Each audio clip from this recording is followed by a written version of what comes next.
अस्सलाम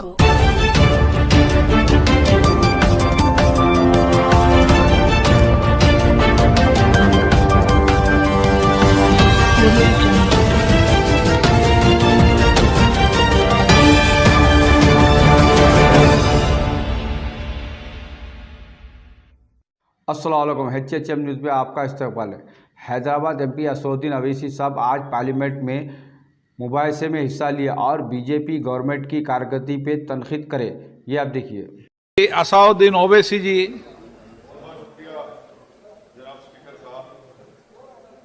सर, मैं इस बिल की मुखालिफत में खड़ा हूं और इसलिए खड़ा हूं क्योंकि मेरा एक पार्टी का कंसिस्टेंट पोजीशन है कि जब इस हुकूमत ने दफा 370 को अपनी ब्रूट मेजॉरिटी के ताकत की बुनियाद पर अनकॉन्स्टिट्यूशनल तरीके से उसको ख़त्म किया, मैंने उस वक्त कहा था कि एक कॉन्स्टिट्यूशनल ब्रीच है और मेरा ये कंटिन्यूस मौक़िफ़ है। सर, मैं इस बिल की मुखालिफत इसलिए भी करता हूं क्योंकि इसी ऐवान में खड़े होकर वजीर दाखिला ने कहा था कि ये हुकूमत जल्द से जल्द रियासत जम्मू कश्मीर के स्टेटहुड को बहाल करेगी। आज आप उस अपने वादे से मुनहरिफ हो रहे हैं क्योंकि जब आप जम्मू कश्मीर केडर को एमगुट में मिला रहे हैं तो इससे आपकी नीयत का साफ इजहार होता है कि आपने जो उस ऐवान को उस वक्त वादा किया था कि जम्मू कश्मीर की दोबारा रियासत को बहाल किया जाएगा, वो सच्चाई पर मुबनी नहीं था, वो सिर्फ महज अल्फाज थे या जुमले थे। तीसरी बात यह है कि सर, एक ऐसी रियासत जहां पर मुसलमान तनासुब में ज्यादा हैं मगर पहले से अफसरशाही में उनका तनासुब बहुत कम था। मैं आपका आदाद शुमार आपके सामने रखता हूं सर। 24 सेक्रेटरी के पोस्ट हैं जिसमें से सिर्फ 5 कश्मीरी मुसलमान हैं। 58 IAS के पोस्ट में सिर्फ 12 मुसलमान हैं, यानी 17.24। 2011 की मरदमशुमारी के मुताबिक सर जम्मू कश्मीर में 68.31 मुसलमानों की आबादी है और 28% हमारे हिंदू भाइयों की आबादी है। मगर अगर आप देखेंगे टायर 2 में सर दूसरे दर्जे के 523 इंतजामी अफसरान, जिसे कश्मीरी एडमिनिस्ट्रेटिव ऑफिसर सर्विस कहते हैं, 220 यानी 523 में सिर्फ 220 यानी 42.6 कश्मीरी मुसलमान हैं।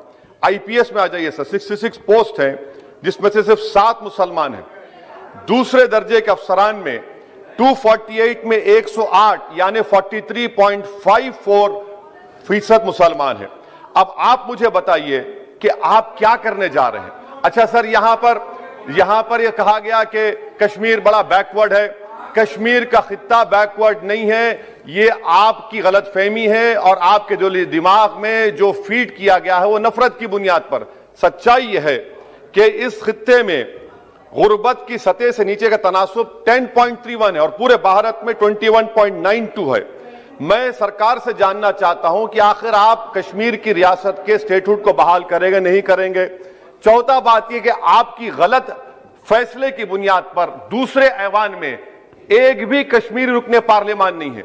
यह हमारे मुल्क की, भारत की तारीख में तीसरी मरतबा ऐसा हुआ है।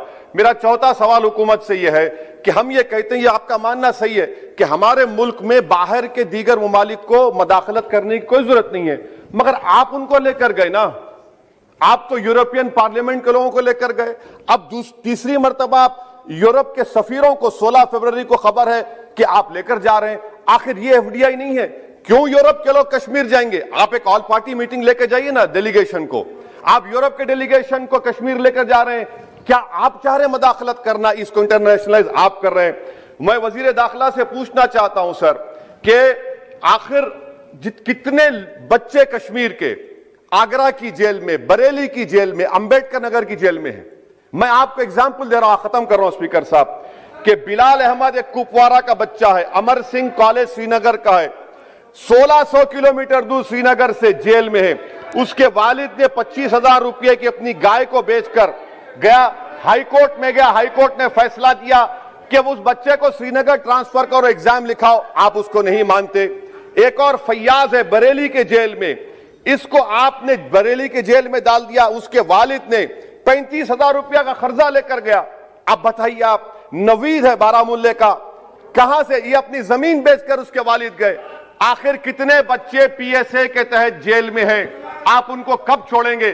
और मैं ये बड़ी आखिर में आपसे कह रहा हूं स्पीकर साहब कि यहां पर जितनी नाम निहाद सेकुलर पार्टियों ने हुकूमत के इस इक़दाम की तायीद की, तैयार हो जाइए। ये हुकूमत जो करती है ना, ये दोबारा दोहराएगी और हम तारीख में देखेंगे कि खुदा ना खास्ता चेन्नई को, अहमदाबाद को, बेंगलुरु को, हैदराबाद को यूनियन टेरिटरी बनाएंगे ये लोग। ये कश्मीर में तो एक एग्जाम्पल बना दिए, वहां तक तजुर्बा किया गया।